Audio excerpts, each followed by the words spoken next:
Bel! Baka nga! Bel! Bel, nandito na tayo eh. Puntahan lang natin si tatay, tapos babalik tayo agad. Okay? O ano, miss? Bababa ka pa ba? Boss, hindi na po. O sige, tara kuya, palis na tayo.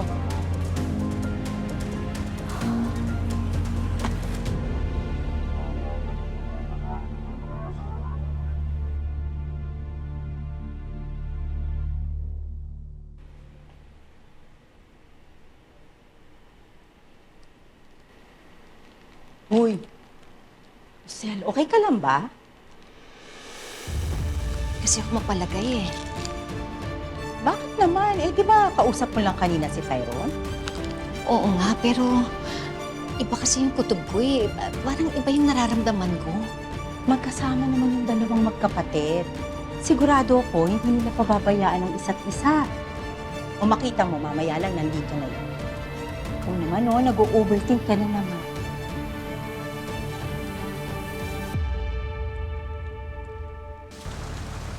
Tyrone, kinakabahan ako. Sigurado ako magkakagulo ang lahat. Umuwi na lang kaya tayo. Maiintindihan din tayo ni nanay.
Hello?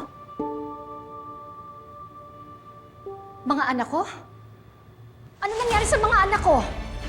Ano?